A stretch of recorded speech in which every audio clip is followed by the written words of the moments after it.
Hello there, this is Rom Wills coming back at you with yet another video. Social class behavior and relationships.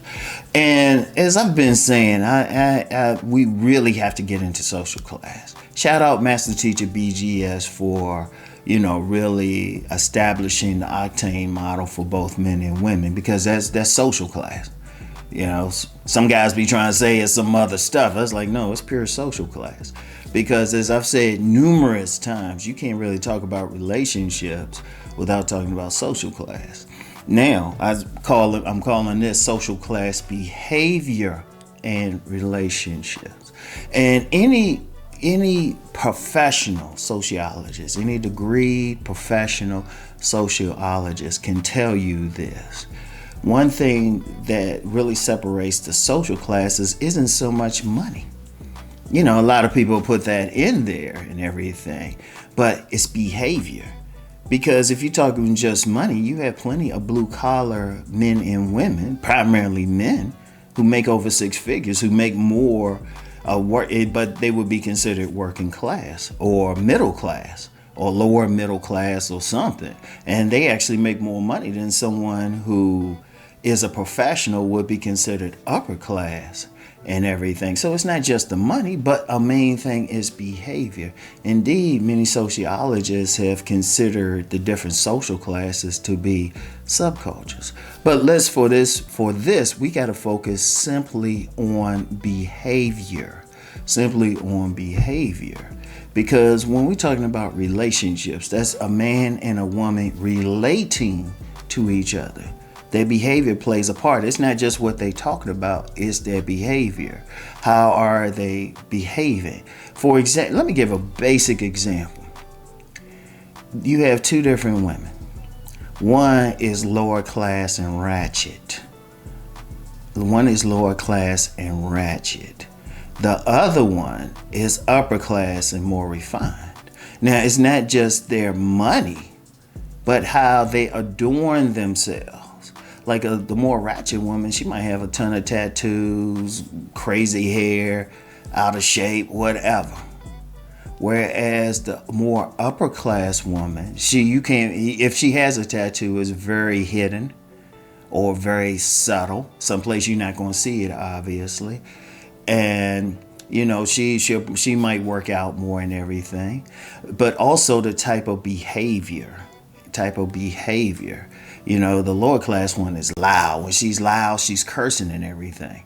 The upper class one, she could probably curse if you piss her off, but she could probably have a nice, calm conversation with you and everything. And even if she's mad, she can tell you off in such a way without raising her voice and without using a curse word. And that's something basic, but a lot of people don't see that, because a lot of people just see just the they'll talk, if they even talk about social class, just the money part or what they do for a living, but it's how you behave and how you hold yourself. In fact, a professional sociologist or someone degreed in it, social worker, they could tell you. It's like even what they may do for fun, how they behave, where they go, everything. See, and when you talk about relationships, a big part of it is, like in a previous episode, I talked about, the physical compatibility and personality compatibility. And that there has to be a balance, but behavior.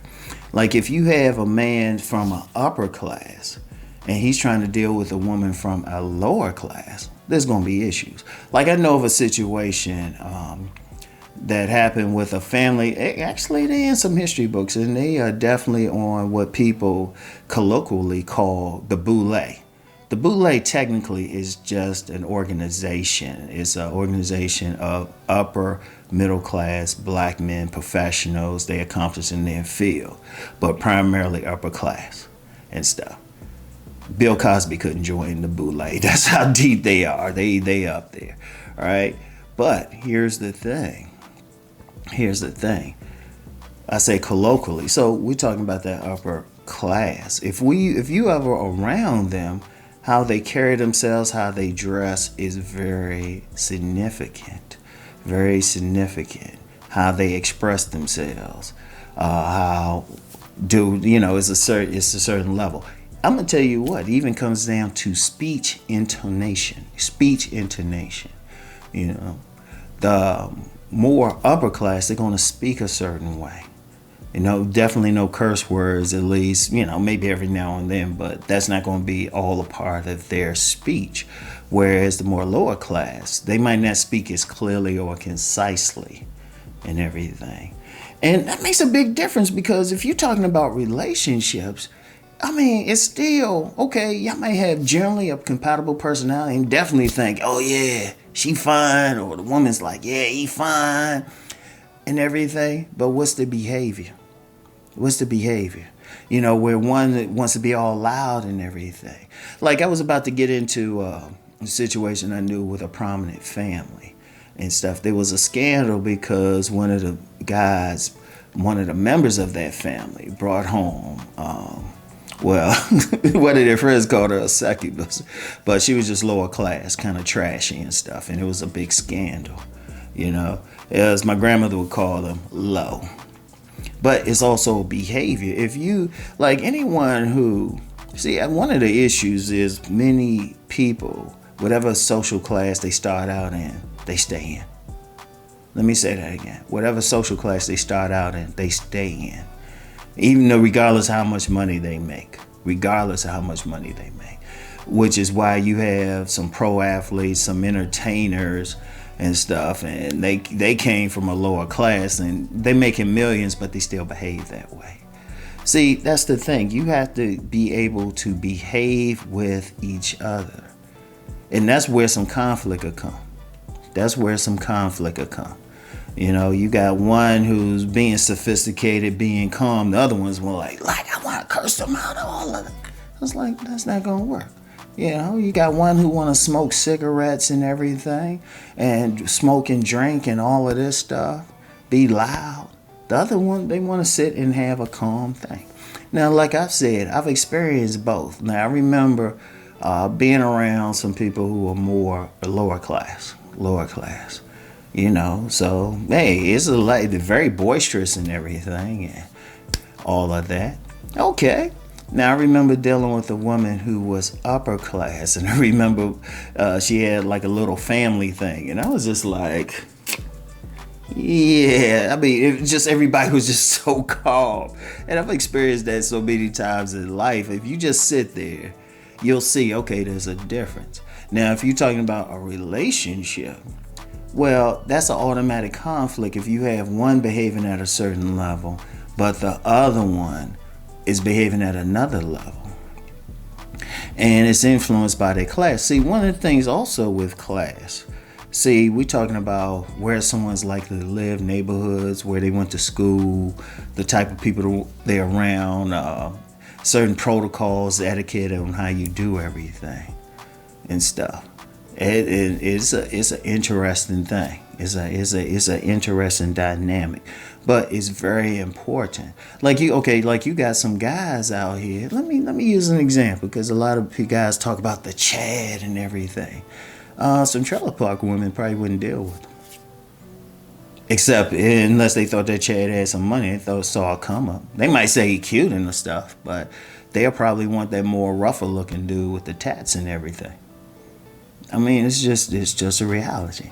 And, you know, I'm using that example. My next episode, I'm going to focus specifically on the black community. That's my word to trip over. Y'all know I always got one word to trip over. But this is very important. You have to understand that. See, one of the things, and this is a general problem, I'm going to get into this more in the next one. We're not looking, we think, oh, it's just a group of people here, a group of people there. It depends on where you at, what social class you are, who you hanging out with, what you want to do, all of that. And that's just one thing. As I've said before, you got a lot of stuff that you got to consider. Even when I talked about the personality compatibility, balancing that with physical attraction. Shoot, that's just a basic level, because you're talking social class, you're talking religion, you're talking whatever subculture you in. There are so many factors. But for this episode, social class behavior is significant.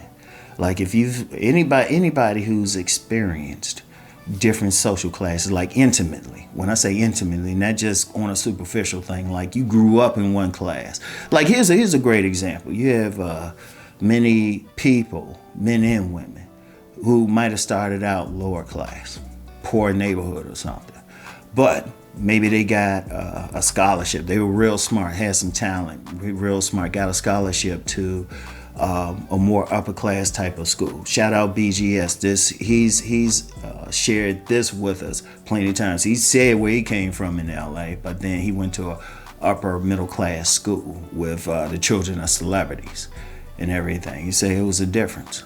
It's a very significant difference. I experienced that personally. I experienced that, dealing with both, and it's significant because it's behavior and all of that. Because ultimately, the relationship, you got to behave on a similar level.